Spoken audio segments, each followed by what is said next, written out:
Good morning, sir. Are you Justin Joseph? Yes, ma'am. And this is 20-35818. Mr. Joseph. Mr. Joseph, best you can, raise your right hand, sir. Do you swear or affirm the testimony you're going to give in this hearing will be the truth, the whole truth, and nothing but the truth? Yes, ma'am. All right, go. Mr. Joseph, you state your full name for the record. Justin Joseph. Okay, and Mr. Joseph, you do understand we're here to address your bond issues in regards to these cases? Yes, sir. Okay. Now, as far as your working situation, do you currently have a job?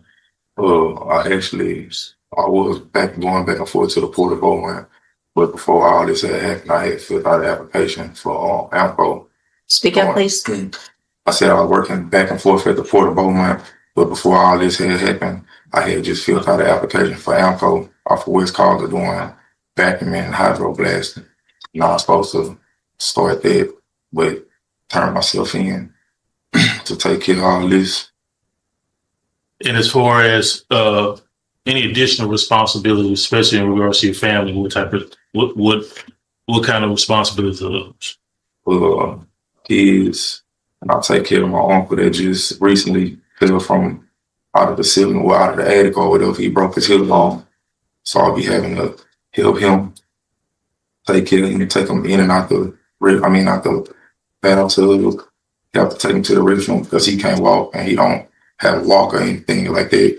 So you basically his primary caregiver when you're not working? Yes, sir. Okay. Now, as far as expenses, do you have any property or any money saved to put up that you could put toward the bond? Yes. Okay. Approximately how much of a bond would you be able to make? Probably like 10,000 a piece, or no more than 20,000 a piece, probably. Okay. And as far as any conditions of a bond, a lot of these allegations, of course, deal with drug use. Do you have any concerns or objections to wearing a drug patch or applying with any pretrial conditions judge would have for you? Well, sir, I can wear a drug patch, ankle monitor, or whatever you need me to do. I have Ms. Cole here, Your Honor. I'd like to ask her briefly a couple Yes, of questions. course. Good morning, ma'am. Would you please raise your right hand? Do you swear or affirm the testimony you're going to give in this hearing will be the truth, the whole truth, and nothing but the truth? Yes. Thank you. Go ahead. What can you tell the court what happens when he fails to submit? He's in the office, he's told he needs to do your analysis. What happens? The last time that he failed to submit, he said that his sister had emergency surgery and we were in the UA lab. And I said, if you walk out that door, this is a failure to submit. And we went back and forth for about 5 minutes and eventually he got up, walked out and left. Took longer arguing about it than it would have just to do. Absolutely. What happened on January 14th of 2026? He actually I was out sick, but my supervisor called me at home. He had an admin hearing. And during that, the other safety officer, Officer Robert Menard, tested him. And as he was testing him, Mr. Menard observed him scooping the water out the urinal and handing it to him for a UA. It was cold and it was clear and there was no way it was his urine. I filed the complaint. Don't talk unless somebody's asking. Don't talk unless someone asks you to talk. Okay. And so, Mr. Nichols, what's the state's position? Judge, he's got 3 prior felony convictions. He's on straight probation on these 2 cases. At the time he was placed on probation, a felon in possession of a firearm case and a possession of phencyclidine PCP case were also dismissed. He was put on high medium caseload. He's failed to follow through with what he's been ordered to do with SafeP. He was ordered a little over a year ago to do the SafeP program and has chosen not to comply with the requirements of it afterwards, and he's tried to falsify the testing. Judge, while he may be entitled to a bond, I would ask that the court make it sufficiently high to keep him here in Jefferson. No, they're both adjudicated, so it's not necessary. Then I'm asking for no bond, Judge, because frankly, I don't think that he's done anything to show the court that he's going to follow the court's rules while out on bond. All right, Mr. Lewis, argument. Judge, understandably, yes, he is not entitled to a bond. We are asking for one, given the issue of him trying to maintain employment and also caring for his uncle while we're out getting this, trying to resolve this issue.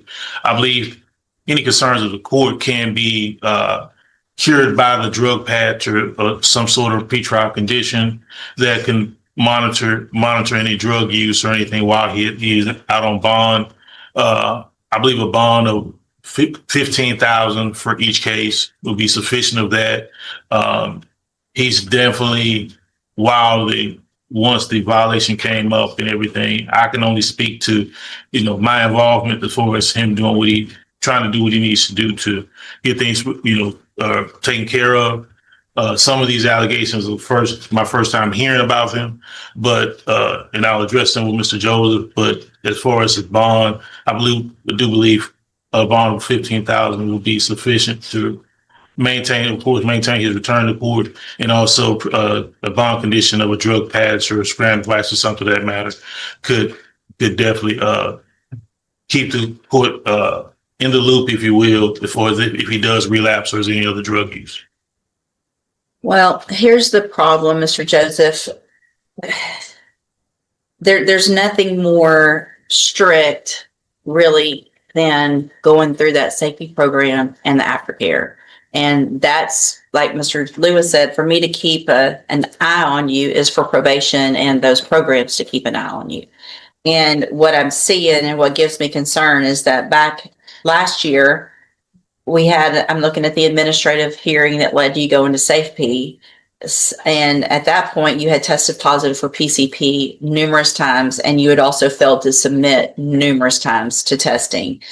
And then you went to SafeP, and then it just looks like it's the same problem that we don't know. But I would tend to think it would be a fairly good assumption that you were using PCP again. And that's why you didn't want to submit on the numerous dates that you have here.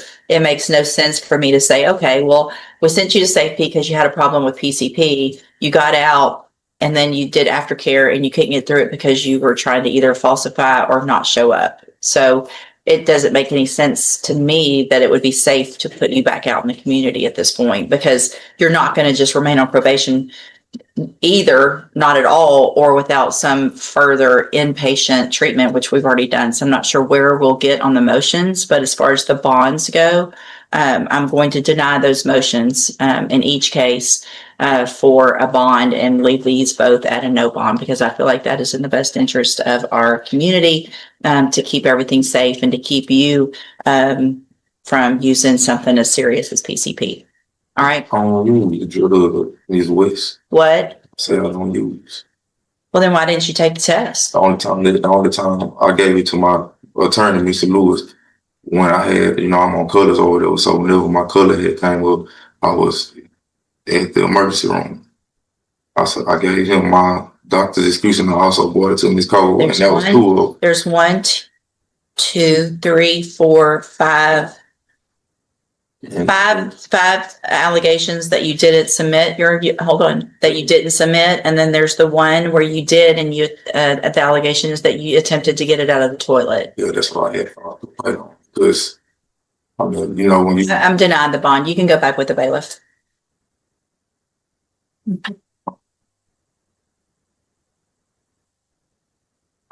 Sorry, it's taking. You are charged with evading arrest or detention with previous conviction, and that's from August 31st of 2025. That shows that you were previously convicted of evading arrest or detention July 22nd of 2011. So that's what makes it a state jail felony. Then the indictment further alleges you were convicted of attempted robbery, a third-degree felony, March 28th of 2013, and after that was final, you were convicted of assault, a third-degree felony, September 11th of 2019.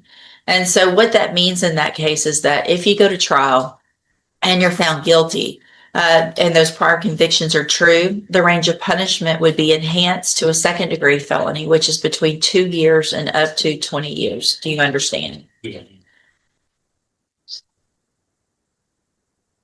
And then, in cause number 25 DCCR 1777, you're charged with unlawful possession of a firearm by felon.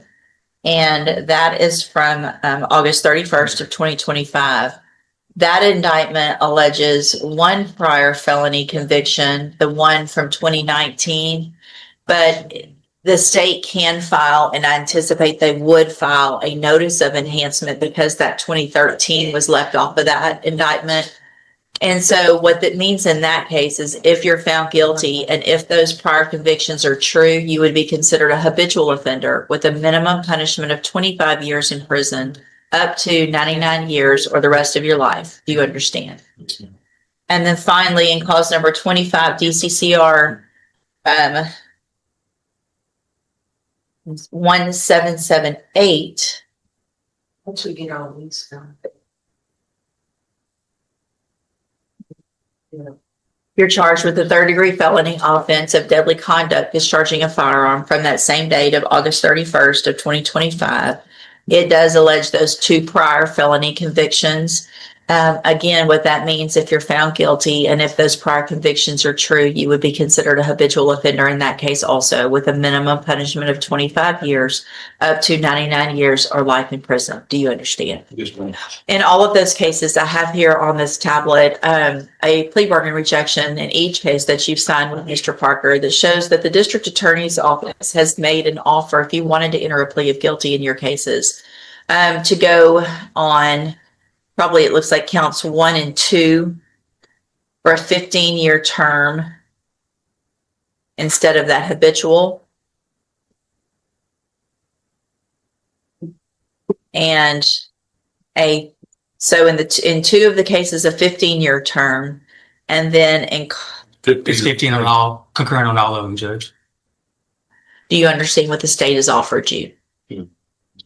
And so you have every right to reject that offer and have all three of your cases set for trial. I just want to make sure you understand what the possible consequences are if you go to trial, what your options are if you wanted to enter a plea of guilty in your cases. And do you understand all of that? Yeah. And do you want to reject those offers and have your cases set for trial? All right, we'll get that done. I do want to, is there any reason to believe that these offers would change? Not at all, Judge. So, Mr. Oville, I want to make sure you understand that after today, unless there is new evidence that is discovered by either your attorney or the state's attorney, I will not accept these plea agreements again. Once it's on the trial docket, it either goes to trial, you can plea open to the court or to some different amount or negotiated punishment. Do you understand? Okay, so I will get your cases set for trial. Mr. Oville, Mr. Parker has been appointed to represent you. He's one of the attorneys who handles a lot of cases for me here as a court-appointed attorney. With your permission, I can release him and I can appoint a new attorney today who could begin preparation for trial a little quicker. Is that okay with you? Okay, so Mr. Parker, you're released. Mr. Oville, we will appoint someone today. They should be out to see you very soon to begin preparation for trial. Thank you. Thank you. Good morning. Are you Howard Walker Jr.? And Mr. Walker, in clause number 26, DCCR 0082, you're charged with a first-degree felony offense of injury to a child from December 16th of 2025. And what that means, sir, is that if you go to trial and you're found guilty, the minimum punishment is 5 years up to 99 years or life in prison. Do you understand? And I have here on the tablet a document called the plea bargain rejection that has your signature on it with Mr. Parker's.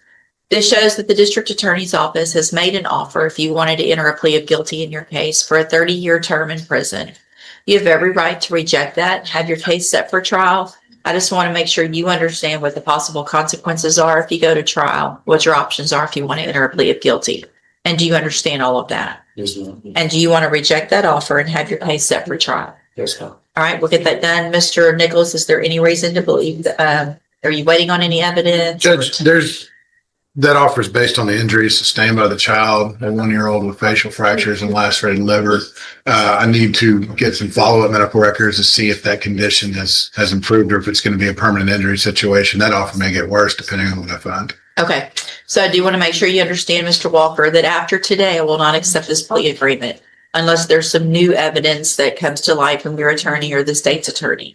Do you understand? Yes, ma'am. All right. And so also, Mr. Parker's been appointed to represent you. And he's one of the attorneys who handles a lot of cases for me here as a court-appointed attorney. With your permission, I can release him and I can appoint another attorney today who could begin preparation for trial a little quicker. Is that okay with you? Yes, ma'am. All right, Mr. Parker, you're released. Mr. Walker, we will appoint someone today, and they should be out to see you very soon to begin preparation for trial. All right, you can go back with the bailiff.